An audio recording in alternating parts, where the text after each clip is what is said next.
നമ്മൾ ആദ്യം വണ്ടി ഓടിക്കുമ്പോൾ ഇറ്റ്സ് നോട്ട് ഈസി. സൈക്കിള് ചവിട്ടുന്നത് തന്നെ എടുക്കാം അല്ലേ? സൈക്കിള് ചവിട്ടുമ്പോൾ നമുക്ക് ആദ്യം ചവിട്ടാൻ പറ്റിയിട്ടുണ്ടോ? ഇല്ല.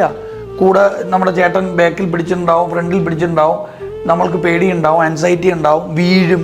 നമ്മൾ ജസ്റ്റ് ഒന്ന് ഓക്കെ ആകുമ്പോൾ ചേട്ടൻ കൈവിടും, അപ്പോഴേ വീഴും. നമ്മൾ വീണിട്ട് നമ്മൾ എഴുന്നേക്കും, എന്നിട്ട് നമ്മൾ വീണ്ടും ചവിട്ടും. അങ്ങനെ ചവിട്ടാത്തവരാരും പിന്നീട് സൈക്കിൾ ചവിട്ടിയിട്ടില്ല. വീണിട്ട് പിന്നെ ചവിട്ടണ്ടെന്ന് തീരുമാനിക്കാത്തവർ പിന്നീട് സൈക്കിളും ചവിട്ടിയിട്ടില്ല, ബൈക്ക് ഓടിച്ചിട്ടില്ല.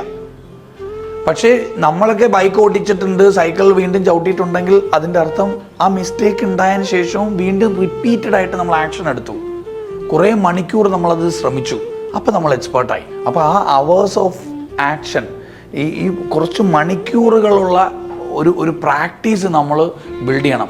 അത് സെയിൽസിൽ, ഇപ്പോൾ കസ്റ്റമർ സർവീസിലായിക്കോട്ടെ, ക്ലോസിംഗ് ആയിക്കോട്ടെ, അപ്രോച്ചിങ്ങിലായിക്കോട്ടെ, നെഗോഷിയേഷനിലായിക്കോട്ടെ, ഇത് ഏത് ഏരിയയിലും നമുക്ക് മാസ്റ്റർ ആകാൻ കുറച്ച് മണിക്കൂറുകൾ അതിൽ നമ്മൾ പ്രാക്ടീസ് ചെയ്യണം. നമ്മൾ ഏത് കാര്യവും 10,000 മണിക്കൂർ പ്രാക്ടീസ് ചെയ്താൽ ആ സബ്ജക്റ്റിൽ നമുക്ക് മാസ്റ്റർ ആകാൻ പറ്റും.